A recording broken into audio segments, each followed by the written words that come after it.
वरा वरा वरा राधिका निमे वरा वरा वरा राधिका।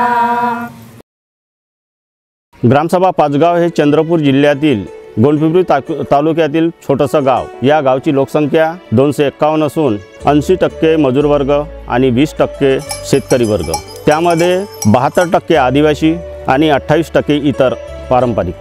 ग्रामसभा पाचगावला एवढं मोठं जंगल असताना जर MFDचं जंगल आहे, FDCMचं जंगल आहे, या जंगलामध्ये फक्त 1-1.5 महिन्याचं काम मिळत होतं। त्यानंतर मग 12 महिने खाली राहत होतो। अशा काळामध्ये हाताला काम नाही, अशा वेळी मग गावांचा जे तरुण वर्ग आहे सर्वांचं स्थलांतर बाहेर राज्यात होत होतं। महिना 2 महिना घालवत होते, पण काही तेवढी मजुरी मिळत नव्हती। पण त्याच्यामध्ये तिकडे 2 संसार होत होते सर, 2 चुली बसत होत्या, त्याच्यामुळे घरी पण इन्कम येत नव्हती कामाची। पावसात पण जात होते, उन्हाळा हिवाळा, उन्हाळ्यामध्ये पहिले तेंदूपत्ता असल्यामुळे जात नव्हते आणि हिवाळा आणि पावसाळा हे 2 सीझन मारत होते बाहेर। 12 घंटे काम करून 100-150च्या वर काही रोजी मिळत नव्हती, जास्त पडतच नव्हती। तर ठेकेदारी पद्धत होती सर। आम्ही तर जेव्हा तेंदूपत्त्याचं काम करत होतो त्यावेळेस गावाचं उत्पन्न 6 ते 7 लाख रुपयाचं उत्पन्न होत होतं। तर ते बाहेरगावचे लोक येऊन पाचगावमध्ये राहत होते, म्हणजे काही दिवस वस्ती करून जात होते आणि ते झाडं पूर्ण खतम करत होते, झाडाच्या फांद्या पूर्ण तोडून टाकत होते, पूर्ण झाडच नाहीसं झालं होतं। लोकांनी निर्णय घेतला, एक ठराव घेतला की आपण हे काम नाही केलं पाहिजे। आमच्या गावाच्या शेजारीच जसं परसोडी गाव आहे, या परसोडी गावामध्ये रोजगार हमीचे कामं सुरू झाले। त्या गावच्या लोकांनी बँकेमध्ये गेले। बँकेमध्ये गेल्यानंतर आमच्या गावचा जो एक ग्रामपंचायतमध्ये एक चपराशी आहे, त्या चपराशीने त्यांना विचारलं, बाबा तुम्ही परसोडी सर्व लोक आले, कशासाठी आले? तर नाही म्हणे, रोजगार हमीचं काम आहे म्हणे, या रोजगार हमीच्या कामाचा पैसा पूर्ण या बँकेमध्ये आमचा जमा झाला आहे म्हणे। तर मग या पद्धतीचं काम आम्हालासुद्धा करता येईल का, असं त्यांना विचारले त्यांनी। तर ठीक आहे ना, कायदा निघाला आहे म्हणे, हेच काम तर सर्वांना करता येईल म्हणे। मग हे तुम्हाला माहिती कोणी दिली म्हणे? मग त्यांनी सांगितलं की विजय देठे आहे, पर्यावरण मित्र वेरूरचे, यांनी सांगितलं म्हणे। तर मग आम्हाला देखील करता येईल का? तर हो म्हणे, पण तुम्ही एक काम करा म्हणे, विनंती अर्ज द्या आणि त्यांना तुम्ही परस्पर भेटून घ्या। मग आम्ही गेलो, त्या विनंतीला मान देऊन त्यांनी आले, गावामध्ये भेटले आणि मग रोजगारी हमीच्या विषयी आम्हाला जी माहिती नव्हती पहिल्यांदा, ती माहिती त्यांनी दिली। त्यांनी सर्व आम्हाला शिकवलं। याच्यामधूनच मग रोजगार हमीची आमची एक संघटना झाली 20-25 लोकांची। मग असे आम्ही 2007 पासून तर 8 पर्यंत रोजगार हमीचे कामं केलो। अनुसूचित जमाती व इतर पारंपरिक वननिवासी वनहक्क मान्य करणे अधिनियम 6 व अधिनियम 8/2012 नुसार आपल्याला जंगलावरती सामूहिक वनहक्क दावा प्राप्त करू शकतो। लोकांना पण हा विश्वास नव्हता का बा एवढं मोठं 1006 हेक्टर जंगल आपल्याला शासन कसं का देऊ शकेल। अशातच मग काही लोकांनी नकाशे वगैरे गोळा करून वन समिती एक स्थापन केली। लोकांसोबत वेळोवेळी म्हणजे मिटिंगा होत होत्या, मग त्या पद्धतीचं स्मरणपत्र पाठवलं। त्याच्यानंतर मग काही वर्ष पेंडिंग राहिलं, जवळपास 2-2.5 वर्ष मधामध्ये निवेदनं देत गेलोत, पण त्याच्यानंतर लोकांच्या इच्छा थोड्याशा कमी होत गेल्या। मग त्याच्यानंतर आपलं जोमानं पुन्हा ऊर्जा निर्माण करून, कारण तर त्या काळामध्ये रोजगार हमीचे कामं चालूच राहायचे, पण त्याला सपोर्टिंग मग इकडे पत्रव्यवहार चालू राहायचे। तर मग आता लोकांना एक ठाम निर्णय घेतला, शासन अशा पद्धतीनं देऊ शकत नाही, आपण वेळोवेळी निवेदनं देत आहोत, हे करत आहोत। तर आम्ही काय करायचं, मग निवेदनामध्ये दिलं तर त्यांना अल्टिमेटम द्यायचं का तुम्ही ठराविक एवढ्या महिन्यापर्यंत आमचा दावा मंजूर नाही केला तर मग आम्ही एक व्यक्ती एक बांबूतोड सत्याग्रह करू। त्यांनी काही हालचाल नाही केली। मग आम्ही एकदम ताकदीनं उभे राहिलो, सर्वांना चांगलं मीटिंग घेऊन मग वेळोवेळी निवेदनामध्ये आम्ही अल्टिमेटम द्यायचे। 13 एप्रिल 2012 पर्यंत तुम्ही जर लेखी स्वरूपात किंवा असं आम्हाला काही सांगितले नाही तर आम्ही 14 एप्रिल 2012ला सत्याग्रह करू। त्याच्यानंतर मग त्यांना आम्ही विचारायचं, साहेब होणार का नाही? तर त्यांचं असं म्हणणं होतं का 2,500 एकर जंगल सोडा, 2.5 इंचसुद्धा भेटणार नाही, मी तुम्हाला लिहून देऊ शकत नाही, तुम्ही पण हा सत्याग्रह थांबवा, असं म्हणणं होतं। आम्ही ते सगळ्या गोष्टी तयारीत असं लागून होतो. पोलीस स्टेशनला दिले निवेदन, आम्ही 14 तारखेला सत्याग्रह करतो म्हणून. मग सत्याग्रह त्याच्यामध्ये असं स्पष्ट लिहिलं का सत्याग्रहामध्ये कोणतीही अशी बाधा निर्माण होईल, पोलीस आपल्यावर गुन्हे दाखल कराल, असं काही झालं तरी सर्व आपण जायचं. कुठे पोलीस स्टेशनला नेलं तरी कोणाला कोणत्या वाईट शब्दात बोलायचं नाही, कोणाला मारायचं नाही. आपण शांत व अहिंसेच्या मार्गाने सत्याग्रह करायचा. 13 तारीख आली एप्रिलची, सायंकाळी 6 वाजता फॅक्स आला म्हणजे जिल्हाधिकारी कार्यालयातून. त्याच्यामध्ये असं लिहिलं होतं, तुमचा उद्याचा सत्याग्रह थांबवा, तुमचा दाव्याचा आला आहे आम्हाला, तर संध्याकाळ झाल्यानं आम्ही आत्ता तुमच्यापर्यंत ते पोहोचवू शकत नाही, आम्ही उद्या सकाळी येतो 8 वाजता असं म्हणणं होतं. फोनवर चालू होतं संभाषण. तर मग 14 तारीख दिवस आला. मग आम्ही सर्व गोळा झालो 8 वाजता ऑफिसजवळ. मग त्यांनी दिलं ते फॅक्सची एक कॉपी. तर त्यामध्ये असं लिहिलं होतं का तुमचा सामूहिक वनहक्क दावा मंजुरीसाठी जिल्हास्तरीय वनहक्क समितीकडे पाठविला आहे, तरी हा सत्याग्रह तुम्ही तुर्तास थांबवा, असं त्याच्यामध्ये लिहिलं होतं. मग आम्ही विचार केला, जिल्हाधिकारी साहेब तर 2.5 इंचसुद्धा जागा द्यायला तयार नव्हते, लेखी स्वरूपात काही द्यायला तयार नव्हते. मग यांनी लेखी स्वरूपातच दिलं ना, आता मंजुरीसाठी पाठवलं आहे म्हणून.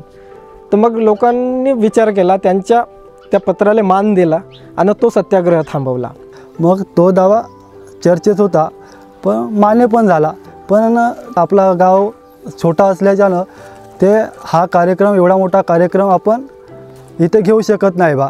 मग गावाने जसं ठरवलं का बा आपण 300-300 रुपये वर्गणी गोळा करून आपण तो कार्यक्रम आपल्या गावात घेऊ. मग गावाने जे आमदार वगैरे वनमंत्र्याकडे जाऊन तारखा वगैरे घेऊन मग तो दावा 25 जूनला पाचगावकडे कार्यक्रमाअंतर्गत 25 जून 2012ला मिळाला ग्रामसभा पाचगावला. 2 वर्ष 7 महिने 11 दिवस असा कार्यकाळ लागला दावा मिळायला. जे अभिलेख दिला त्याच्यामध्ये काही चुका होत्या. सामूहिक वनहक्क धारकाचे नाव आहे त्या ठिकाणी रमेश भाऊजी टेकाम व इतर 119 मौजा पाचगाव असं लिहिलं होतं. तर ते कसं वैयक्तिक वाटत होतं, कारण हे सामूहिकरित्या काम आहे. तर मग त्याच्यामुळं ते सुधारण्यासाठी आम्ही पुन्हा अप्लाय केला. तर त्याच्यामध्ये असं पाहिजे होतं आम्हाला, ते सामूहिक वनहक्क धारकाचे नाव, ग्रामसभा पाचगावचे सर्व सदस्य श्री रमेश भाऊजी टेकाम व इतर 119 अशा पद्धतीचं पाहिजे होतं. आणि त्या अभिलेखावर सह्या मारल्या होत्या, पण त्यांचे सिक्के वगैरे नव्हते. जिल्हाधिकारी साहेब भेटत नव्हते, कुठेतरी दौऱ्यावर राहायचे. मग 31 डिसेंबरला भेट झाली त्यांची. त्याच्यानंतर मग 1 हप्ता वाट पाहिली ग्रामसभेने. का झालं सुधारित अभिलेखाचं म्हणून आणखी डबलमध्ये पाठवलं. तर त्यांनी खूप चिडले, तुम्ही स्वतःला हुशार समजता का, तुम्ही शहाणे झाले का, अशा पद्धतीनं बोलले. त्यांनी ना असा हात धरून ऑफिससमोर, ऑफिसच्या बाहेर चपराशा देवारे तिथल्या बाहेर काढलं. तर बघा लोकांनी असं ठरवलं का बा ह्या 2 सदस्यांचा अपमान नसून ह्या पुरा ग्रामसभेचा अपमान आहे. तर मग त्यांनी असं पत्र पण लिहिलं. पण जे आमचे विजय भाऊ वगैरे आहे, जे पर्यावरण मित्राचे आम्हाला मार्गदर्शन करणारे मोहनबाई हिरालाल वगैरे आहे, मग त्याला असं विचारलं का बा, तर त्याने हो म्हणे हे ठीक आहे म्हणे, पण तुम्ही याच्या मागं लागणार तर तुमचं काम थांबून जाईल असं म्हणून म्हटल्यानंतर मग आम्ही ते थांबवलं. म्हणजे ग्रामसभेनं असं नाही म्हटलं का तुम्ही जाणारे आहे, तुम्ही स्वतः विचारा, म्हणजे तुमचं मत काय आहे, आम्ही म्हणतो म्हणून नाही, तुमचं मत काय आहे. त्यावेळेस मी आणि माझा सहकारी होता दिवाकर आला. मग आम्ही म्हणलं नाही, काही गोष्टीले अपमान पचवा लागते, कारण हे सामूहिक आहे काम. जर आपण अशा पद्धतीनं वागलो तर आपलं काम थांबणार नाही, आपण अहिंसेच्या मार्गाने चालणारे आहो. मग ते थांबवलं आणि त्याच्यानंतर 14 जानेवारी 2013ला सुधारित अभिलेख तयार होता. तर मग दावा मिळाल्याच्या नंतर आपण काय करू बा, तर मग लोकांनी असं सुरुवात केली का बा आपण जंगलाचं संरक्षण करू. आपला भारत देश संविधानावर चालते अशी याच्यासाठी मग सर्वप्रथम नियम बनवले. तर नियम कसे बनवले, प्रत्येक कुटुंबातून मागले, कोणी सांगते म्हणून कोणाची कॉपी करून असं नाही. मग प्रत्येक कुटुंबातून असे 4-4, 5-5 नियम ग्रामसभेने मागितले. असे म्हणजे ज्यांना लिहिता नसन येत तो तोंडी बोलून सांगत होता, आणि ज्यांना लिहिता येत होतं ते म्हणजे आपल्या नावानं तो लिहून आपल्या ग्रामसभेमध्ये देत होता. ते 700 ते 800 नियम तयार झाले. आणि त्याच्यानंतर त्याची वाक्यरचना हे ते सगळं, तर त्याच्यामधून मग आम्ही सिलेक्ट केले 15 फक्त, म्हणजे डबल झाले ते मायनस झाले, तर आपले 115 नियम. या जंगलाचं संरक्षण चालू झालं. सुरुवातीला 10-10च्या टोळ्या जात होतो, कारण तो नवीन होता. फिरता फिरता जे कोणी भेटले त्यांच्यावर दंड बसवत गेलो, म्हणजे कोणी असो मग तो. त्याच्यानंतर मग आता लोकांना माहीत झालं का हे पाचगावचे लोक पकडतात बा, गावामध्ये नेतात, दंड ठोठावतात, नाही तर वन विभागाच्या स्वाधीन करतात न. त्याच्यानंतर मग कमी होऊन गेली ऑटोमॅटिक चोरी. तो गस्तले नाही जाईल त्याला 200 रुपये फाईन आहे, आणि मीटिंगला नाही त्याला 50 रुपये फाईनसुद्धा केलं आहे. म्हणून ते प्रत्यक्ष लोक तरी जावंच लागतं, जो करते तो त्याला जावंच लागते, असा नियम केला. न सगळ्यात चांगलं नियमानुसारच आमची ग्रामसभा चालत आहे. मीटिंग भरली, अध्यक्ष राहतो, अध्यक्ष तो मीटिंग पुरताच राहतो. आमचा अध्यक्ष म्हणजे त्या मीटिंग पुरता अध्यक्ष. जर अध्यक्ष राहील तर तो पूर्ण तो मालगुजारच बनते, म्हणून आम्ही तसं नाही ठेवलं. मीटिंग पुरता अध्यक्ष, मीटिंग झाली की त्याचा रोल करतो. आमच्या त्या नियमामध्ये असं आहे का कोणी जंगलामध्ये प्रवेश करायच्या आधी ग्रामसभा पाचगावची पूर्व परवानगी घेतल्याशिवाय प्रवेश करू नये नवीन माणसांसाठी, असं आहे ना. आमचा तो तसा रेकॉर्ड आहे एक मेंटेन करायचा. आज माझं वय 60च्या पलाकडे झालं. ग्रामसभेने असं ठरवलं की 60 वर्षाचे आले आपण रक्षणाला जायचं नाही. संरक्षण समितीमध्ये ग्रामसभेने नियम केला की बिलकुल 60 वर्ष झाले त्याला रिटायरमेंट, म्हणून मला रिटायरमेंट केलं आहे. पहिले इतकी अडचण होत होती की पहिलं हे दावा मिळायच्या अगोदर की बहुतच तकलीफ होती या गावाला. आता जंगल भेटलं, आपल्याला दावा भेटला, पण या जंगलाचं वर्किंग प्लॅन नव्हतं. वर्किंग प्लॅन नाही तर मग आम्हाला ते बांबू कटाई करता येत नाही असं होतं. वन विभागाला विचारलं तर त्यांचं असं म्हणणं होतं का आमचा वर्किंग प्लॅन 2017मध्ये होणार आहे. मग आता 2012मध्ये आम्हाला भेटलं आणि 2017पर्यंत आपण कसे थांबणार, तोपर्यंत का करणार, मग नुसतं आमचं जंगल म्हणत राहायचं का. तर मग गावाने जसं ठरवलं का बा आपणच स्वतः वर्किंग प्लॅन तयार करू. मग ते इथला बातकर सर वगैरे होते, ते विजय भाऊच्या मार्गदर्शनातून मग गावामध्येच 8 ते 10 जणांची टीम तयार केली. ग्रामसभा पाचगावने वर्किंग प्लॅनची जिम्मेदारी दिली होती 8 लोकांची. तर त्याच्यामध्ये 2 पुरुष व 8 महिला मुली समावेश होत्या, आणि त्याच्यामध्ये आम्ही 84 दिवस काम केलं. आमच्या जंगलामध्ये कक्ष क्रमांक 534, 535, 536, 537 असे 4 कंपार्टमेंट आहे. याच्या मग 3 भागामध्ये डिवायडेशन केलं आम्ही, आणि त्याच्यामध्ये एक देवराई म्हणून आम्ही एक जागा सिलेक्ट केली. आम्ही आता हे जंगल भेटलं म्हणून आपण वन्य प्राण्यांचं काहीतरी त्यांच्या याच्यासाठी ठेवलं पाहिजे बा, ज्या ठिकाणी 12ही महिने पाणी वाहते, आणि त्या ठिकाणामध्ये पूर्ण फळाचे झाडं जास्तीत जास्त प्रमाणात आहे न, पाणी मुबलक प्रमाणात आहे. तर असं 34 हेक्टर जनावरांसाठी ठेवलं. मग ते वर्किंग प्लॅन तयार झाल्याच्या नंतर ग्रामसभेने मान्यता देऊन मग त्याच्यापैकी 85 एकर ते देवराई म्हणून ठेवला व बाकीचं क्षेत्र कापायचं म्हणून ठेवलं. बांबू कटाई करतो म्हटलं तर लोकांकडे पैसे नाहीत. पैसे नाही तर मग बांबू कसे तोडायचे, हा प्रॉब्लेम आला ग्रामसभेला. त्याचा मग आता विचार केला आपण श्रमदान केलं पाहिजे. त्यामध्ये सगळ्यात मोठा महिलांनी पुढाकार घेतला. त्याच्यामध्ये का प्रत्येक कुटुंबातील पुरुष बांबू कटाईच्या श्रमदानासाठी जाईन. त्यावेळेस 17 दिवसाचं श्रमदान केलं, आणि महिलांनंतर मग बांधणीच्या कामाला महिलासुद्धा आल्या श्रमदान आले. तर त्यावेळेस महिलांना कुटुंब सांभाळलं, कारण तर पुरुष तर सर्व आपलं श्रमदानामध्ये होते. मग आता कुटुंबाचं पालनपोषण कोण करण, मग महिला त्या कुटुंबाला सांभाळल्या. त्यावेळेस कमीत कमी 4 ते 5 हजार बांबू कटाई झाली, आणि 5-6 हजार बंडल कापले. त्यावेळेस संजय ठाकरे साहेब होते, CCF चंद्रपूर जिल्ह्याचे. तर आपल्या लोकांना जे गस्तले गेले त्यांना माहीत नव्हते, कुठं कोणाचं काही लिहून नाही राहत ना, आपण ओळखू शकत नाही कोण आहे काय. ज्यांनी विचारणा केली त्यांना थांबवलं का साहेब आमच्या गावचा नियम अशा पद्धतीचा आहे, तुम्ही याच्यावर सही करा, कशासाठी जंगलात चालले कारण नोंदवा आणि एवढं करा आणि जा असं. तर त्यांनी असे म्हटले का मी याचा अधिकारी आहे, जंगलाचा मोठा अधिकारी, मी रात्री बेरात्री कधी जाऊ शकतो असं त्यांचं म्हणणं होतं. मग ठीक आहे तुम्ही जात असाल तर जा, आम्ही तुमच्यासोबत येत नाही. तर त्यावेळेस त्यांचं असं वाटलं असणार त्यांना, हे गावातले अशिक्षित लोक मला अडवले, त्यांचा इगो कुठंतरी हर्ट झाला. त्यावेळेस मग त्यांनी ग्रामसभा पाचगाववर जे बांबू कटाईचे कामं चालू होते त्या ठिकाणी शंपल टाकून त्यानं चुकीच्या पद्धतीचा बांबू तोडला म्हणून त्यांनी वन गुन्हे दाखल केले. बांबू तुम्ही बुडासकट तोडला, सापतोड केली म्हणून ग्रामसभेवर गुन्हे केले, असे 3 गुन्हे दाखल केले. टीपी अडवणं गावाची, अशा खूप वन विभागाकडून त्रास ग्रामसभेला होणं चालू झाला. 12,852 बांबू त्यांनी जप्त केले होते डेपोवरती. विवादित बांबू म्हणून हा बांबू आम्ही नेऊ आणि विकू, जो पैशाचा किंवा कशाचा रिझल्ट लागेल तेव्हा ते पैशाचं बघता येईल. पण त्यावेळी सगळ्या हा ग्रामसभेच्या सदस्यांनी आहे भर उन्हामध्ये जाऊन डेपोवरती त्या बांबू ट्रकला अडवून तिथं अहिंसक मार्गाने, म्हणजे भर उन्हात छोट्या छोट्या मुलापासून बसून त्या बांबू ट्रकला अडवून काही वरच्या स्तरावरून फोन आल्यानंतर मग त्यांनी सगळं त्यांनी थांबवलं आणि त्यांनी असं म्हटलं का बा वरच्या स्तरावरून फोन आहे तर आम्ही आता सध्या हे माल खाली करून आम्ही परत चाललो आहे. परंतु लोकांना असं न करू देता जशी लॉटिंग केली होती त्या लॉटिंगप्रमाणे जे जसा माल लावला होता ते आम्ही खर्च केलेला आहे त्या मालावरती, तो जशा तसा लावून पाहिजे आम्हाला. आणि त्या वन विभागाच्या कर्मचाऱ्यांनी सगळं जशा तसाच माल लावून निघून गेले. बांबू तो तोडून झाला, पण तो जंगलातून डेपोपर्यंत आणायचा कसा? आपल्याकडे भांडवल पण नाही. मग असं लोकांच्या मनात विचार आला का जवळचा गाव आहे त्या गावातल्या ट्रॅक्टरवाल्याला आपण विचारू बा, आमचं ऑप्शन होतपर्यंत तुम्ही थांबत असाल तर तुमचं ट्रॅक्टर भाड्यानं द्या आणि ते ऑप्शन झाल्याच्यानंतर आम्ही तुमचे पैसे परतफेड करू बा.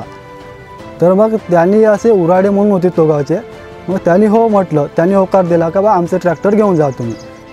मग ते श्रमदानातून तोडलेला बांबू डेपोपर्यंत आणताना मग ते ट्रॅक्टर पलटी झाली. त्याच्यामध्ये मग काही किरकोळ इजा झाल्या लोकांना, त्यांच्या उपचारासाठी पैसे नाही. आता श्रमदानाला गेले लोक, ग्रामसभेनं विचार केला बिनव्याजी कर्ज घ्यायचं, जेव्हा आपल्याकडे बांबूतून पैसा येते त्यावेळेस मग त्यांचे पैसे त्यांनी परत करू. तर सर्व जणांना मदत केली. मग त्यांना मार लागला, त्या किरकोळ त्यांचा दवाखान्याचा खर्च वगैरे त्या याच्यातून केला. पेपरला जाहिरात दिली का आमच्याकडे एवढे एवढे बांबू आहेत. मग ते ऑप्शन झाला. त्या ऑप्शनमध्ये पूर्ण बांबू कटला नाही, पण काही का बांबू गेला. त्या बांबू गेल्याच्या नंतर मग गावामधून जे बिनव्याजी कर्ज घेतलं होतं ट्रॅक्टरचे होते ते मग पैसे त्यांना परत करून दिले. मग पुन्हा कटायचं काम चांगल्या तऱ्हेनं मग सुरू झालं. आजपर्यंत कमसे कम 4 कोटी रुपयापर्यंत टर्नओव्हर झालेला आहे.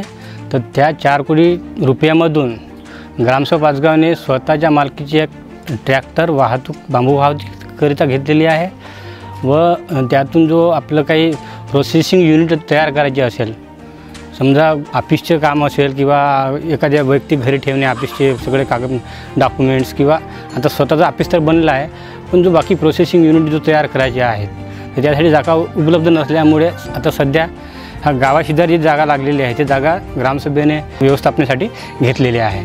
आता आम्ही स्वतः गावातले लोक तेंदूपानं राखायसाठी 18 वर्षाच्या वरचे सगळे सदस्य जंगलामध्ये आम्ही जातो आणि त्यामधून ग्रामसभा 5 ते 6 लाख रुपये उत्पन्न ग्रामसभेच्या मजुराला वाटप करतो ग्रामसभेमार्फत. त्यावेळेस गावातले लोक तेवढं उत्पन्न बाहेरून घेत होते, पण आता ग्रामसभा स्वतः तेवढं उत्पन्न मजुरांवर खर्च करते. आपलं गाव छोटं आहे, आपल्याकडे शाळा आहे, तर ग्रामसभेने विचार केला आणि ग्रामसभेने एक कम्प्युटर शाळेला भेट दिली. एवढंच नाही तर मुलांसाठी जेवणाची व्यवस्थेसाठी ओटा बनवून दिला आणि एक सेट तयार करून दिला छत म्हणून यासाठी. आणि त्याच्यात एक मोठं काम केलं म्हणजे ग्रामसभेने सगळ्यांचे पॅन कार्ड काढून दिले. समितीमार्फत देखरेख 2 खातेदार काय लेडीज आहे, ज्याचा लिलाव झाला पैसा आला की बँकेत नेऊन टाकायचं. सगळं आज कोणतं तरी काम करायचं आहे तर इतका पैसा पाहिजे, तर ग्रामसभेची मीटिंग बोलवायची, त्याच्यामध्ये ते ठराव मांडतील की ठराव घेऊन घ्यायचं अमुक इतक्या कामासाठी पैसा लागते तर तेवढा पैसा काढायचा. तर सगळ्याच्या सर्व मताने समजुरी करायचं आणि खातेधारकापाशी पैसा त्याला एक हे वाचर देऊन भरून ते बँकेत जाऊन पैसा काढून आणतील.